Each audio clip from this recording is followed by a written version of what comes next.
Να σας καλημερίσω και εγώ με την σειρά μου. Να σας ευχαριστήσω και για την πρόσκληση που κάνατε για να παρουσιαστώ σε εσάς. Θα μοιραστώ κάποιες εμπειρίες κατήχησης, διότι όσες φορές έχω κατέβει κάτω στην Ανατολική Αφρική, κατά κύριο λόγο, είναι με την ιδιότητα του εκπαιδευτικού. Λοιπόν, κατά βάση το κατηχητικό έργο ξεκινάει από τις Μητροπόλεις, τις ίδιες. Γίνεται είτε στον χώρο της Επισκοπής, είτε σε άλλους χώρους με τη μορφή σεμιναρίων, είτε με τη μορφή ιερατικών συνάξεων. Τα σεμινάρια αυτά μπορεί να έχουν διάρκεια 10 με 15 μέρες. Οι ιερατικές συνάξεις μπορεί να είναι τακτικές ή έκτακτες, ανάλογα με τα θέματα που υπάρχουν. Επίσης, το κατηχητικό έργο συνεχίζεται στις ενορίες, τις κυριακές ή τις καθημερινές. Κάτι ας φανταστούμε λίγο όπως γίνεται σε εμάς. Φυσικά θα έχετε την δυνατότητα να δείτε φωτογραφίες κατά τη διάρκεια αυτής της παρουσίασης που θα δείτε ότι διαφέρει κατά πολύ από ό,τι σε εμάς. Επίσης γίνεται κατήχηση σε απομακρυσμένες περιοχές, κατά κύριο λόγο στην Ύπαιθρο. Εκεί αλλάζουν τα δεδομένα. Θα δούμε λίγο παρακάτω πώς αλλάζουν αυτά τα δεδομένα. Και τέλος, σε σχολεία της εκκλησιαστικής δικαιοδοσίας. Στην περιοχή, στις χώρες της Ανατολικής Αφρικής, το εκπαιδευτικό σύστημα δικαιολογεί το μάθημα των θρησκευτικών, αλλά γίνεται από τις θρησκευτικές κοινότητες, τις αντίστοιχες. Παραδείγματος χάρη, οι μουσουλμάνοι συγκεντρώνουν τους μουσουλμάνους μαθητές και τους κάνουν μάθημα για τον μουσουλμανισμό. Οι Ορθόδοξοι το ίδιο, οι Προτεστάντες το ίδιο. Είναι δηλαδή ένα καθαρά ομολογιακό μάθημα. Βέβαια υπάρχουν κάποιες μικρές διαφοροποίησεις ανάλογα με τις κρατικές οδηγίες. Στην Ουγκάντα, παραδείγματος, κάνουν ένα μάθημα λίγο πιο θρησκειολογικό. Αλλά πάλι από τους αντιπροσώπους των θρησκευτικών ομολογιών. Τώρα, οι προκλήσεις. Η έλλειψη οικονομικών πόρων. Γνωστό. Στο συγκεκριμένο θέμα υπάρχουν ενορίες απομακρυσμένες στην Ύπαιθρο. Ο κατηχητής μπορεί να χρειαστεί να ταξιδέψει 2 και 3 ημέρες για να μεταβεί σε αυτά τα μέρη. Δεν έχει κάπου να μείνει.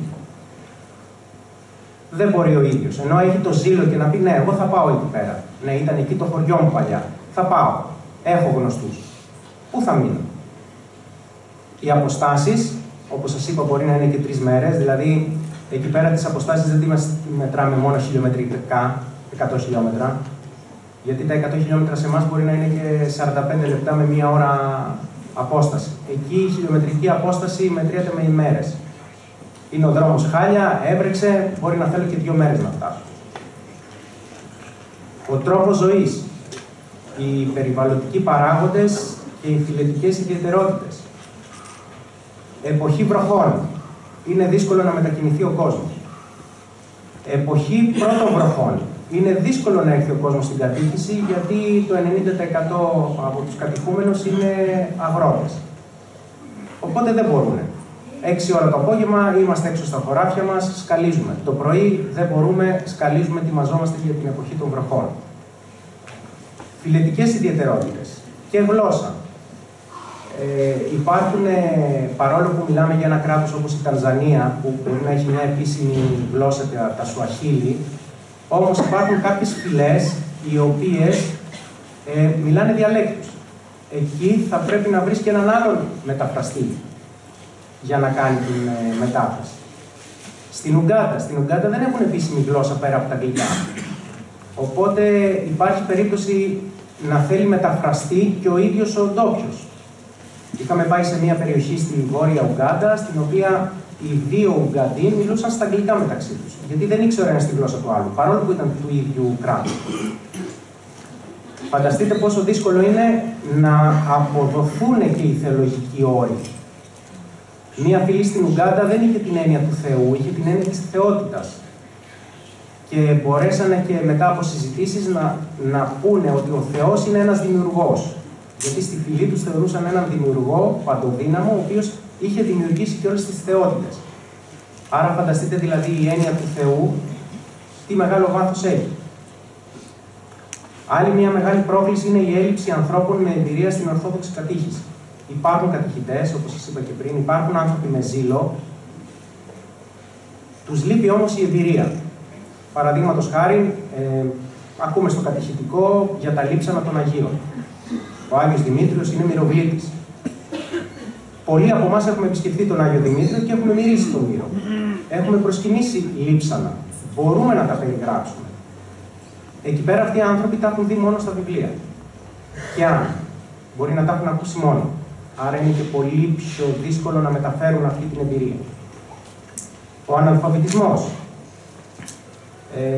Πηγαίνουμε σε χωριά με ένα απλό βιβλιαράκι προσευχής.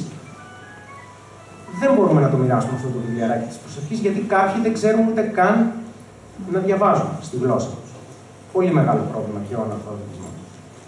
Τέλος, άλλη μια πρόκληση λίγο πιο ειδική είναι τα μεικτά τμήματα. Επειδή ακόμα εκεί δεν έχει, να το πούμε, να χρησιμοποιήσω τη λέξη σχολαστικοποιηθεί η κατήχηση, σε εισαγωγικά να χρησιμοποιήσω αυτή τη λέξη, πολλά τμήματα, ιδιαίτερα στα χωριά, είναι μεικτά. Όταν εννοούμε μεικτά όχι μόνο ως προς το φύλο και ως προς την ηλικία, ως προς τη θρησκεία, ως προς την ομολογία. Υπάρχουν άτομα από κάτω που είναι από διάφορες σέκτες. Τώρα όσοι από εσάς έχετε ασχοληθεί λίγο με το διαχώριμο του κατηχητή, καταλαβαίνετε πως το κοινό αλλάζει και τον κατηχητή. Παραδείγματος χάρη γίνονται τμήματα γυμνασίου, αν μπουν παιδιά του λυκείου μέσα, βαριούνται. Τμήματα ενηλίκων, αν μπουν μικρά παιδιά μέσα, θα αρχίσουν να βαριούνται. Φανταστείτε εκεί που υπάρχουν από διάφορες άλλες προσμίξεις. Μπορεί να γίνεται κατήχηση σε άτομα τα οποία τα 5 να είναι ορθόδοξοι, οι 15 να είναι του παπικού δόγματος, από άλλες σέκτες, οπότε όταν λέτε εσείς για το όνομα της Παναγίας, ο καθένας προσλαμβάνει το όνομα αυτό όπως με αυτό που πίστευε. Τέλος, προσπαθώντας έτσι να σας βάλω λίγο στο κλίμα των προκλήσεων και των εμπειριών της κατήχησης, έχω συγκεντρώσει κάποιες από τις απορίες, για να δείτε λίγο πώς αντιλαμβάνονται και οι Αφρικανοί την κατήχηση. Τις έχω χωρίσει σε κάποιες κατηγορίες, οι λειτουργικές. Τι γίνεται μέσα στη Θεία Λειτουργία και γιατί. Τα μυστήρια είναι το κατεξοχήν κομμάτι της κατήχησης. Σε ένα μυστήριο ο άνθρωπος, παρακολουθώντας το, κατηχείται ταυτόχρονα. Βλέποντας ένα βάπτισμα, μια βάπτιση, αμέσως μετά θα πάει να ρωτήσει γιατί έγινε αυτό, γιατί είναι εκείνο. Τι συμβολίζει η ράβδος του επισκόπου. Τους αρέσει πάρα πολύ η λεπτομέρεια. Βλέπουν κάποια πράγματα για πρώτη φορά, αμέσως θα πάνε και θα ρωτήσουν. Δογματικές. Ποιες οι διαφορές μας με τους Ρωμακαθολικούς. Γιατί λέγεται Πάπας Πατριάρχης ο Αλεξανδρίας, γιατί λέγεται Πάπας ο Ρώμης. Μία άλλη πολύ ωραία ερώτηση, η οποία με στιγμάτισε, μπορώ να πω, από μία μαθήτρια δημοτικού, γιατί έπρεπε ο Χριστός να πεθάνει. Φανταστείτε λίγο το θεολογικό βάθος αυτής της απάντησης. Ποιηματικές. Ποιες πρέπει να είναι οι σχέσεις μες στην οικογένεια. Γίνεται μια οικογένεια ορθόδοξη. Και έρχονται και ρωτάνε και λένε ποιες πρέπει να είναι οι σχέσεις μας τώρα ως ορθόδοξοι. Πόσοι χριστιανοί γονείς πρέπει να μεγαλώνουν τα παιδιά τους. Είδατε λίγο πολύ ερωτήσεις που τις έχουμε κι εμείς. Ή παραδείγματος χάρη, ποια είναι η σχέση μας με τον επίσκοπο της περιοχής. Πώς πρέπει να αντιμετωπίζουμε τους ιερείς μας. Κάποιες δύσκολες. Γιατί έχουμε προβλήματα στη ζωή μας. Γιατί δεν ήρθετε πιο νωρίς να μας διδάξετε την Ορθοδοξία. Είναι μια ερώτηση την οποία την αντιμετωπίζουν σχεδόν όλοι. Ακούνε ιστορικά στοιχεία ότι οι Έλληνες έχουν 2.500 χρόνια την Ορθοδοξία. Οι Ρωμακαθολικοί έχουν έρθει πολύ νωρίς, οι Προτεστάντες το ίδιο, έχουν κάνει έργο, εμείς είμαστε περήφανοι για την Ορθόδοξία μας και μας ρωτάνε εύλογα και σε εμάς γιατί δεν ήρθατε πιο νωρίς. Γιατί όλοι οι Άγιοι είναι λευκοί? Βλέπουν εικόνες και αγιογραφίες με λευκούς Αγίους και παραξενεύονται. Σου λέει όλοι οι Άγιοι λευκοί είναι δυνατόν? Άλλη μια δύσκολη ερώτηση, η οποία τέθηκε σε ένα σχολείο ορθόδοξο, το οποίο όμως δέχεται μαθητές από όλα τα θρησκεύματα. Ποια είναι η σωστή θρησκεία που πρέπει να ακολουθήσουν? Και μάλιστα αυτή την ερώτηση την έκανε ένας μουσουλμάνος μαθητής. Αρκετά δύσκολη ερώτηση, γιατί είναι και το πλαίσιο το κρατικό. Να μην ξεχνάμε ότι βρισκόμαστε σε ένα κράτος το οποίο είμαστε φιλοξενούμενοι. Τα συμπεράσματά μας: υπάρχει πνευματική αναζήτηση. Ναι, έχουν. Οι απορίες τους και οι ερωτήσεις τους δείχνουν ότι υπάρχει αυτή η πνευματική αναζήτηση. Το έδαφος, ναι, είναι γόνιμο. Μπορούν να σας το επιβεβαιώσουν αυτό όλοι οι εργάτες του Ευαγγελίου εκεί πέρα. Υπάρχει ανάγκη της κατήχησης. Φυσικά και μάλιστα της διαρκούς κατήχησης, διότι η κατήχηση δεν είναι μόνο πριν το βάπτισμα ή κατά τη διάρκεια του βαπτίσματος, αλλά πρέπει να συνεχίζεται και μετά το βάπτισμα. Κάτι το οποίο το έχουμε ανάγκη και εμείς, αλλά πόσο μάλλον εκεί πέρα που, όπως σας εξήγησα, με τις προκλήσεις, με τις αποστάσεις, με το ένα με το άλλο, χάνεται αυτή η αλυσίδα. Δεν έχω κάτι άλλο να προσθέσω έτσι στην παρέμβασή μου. Αυτά. Σας ευχαριστώ πάρα πολύ.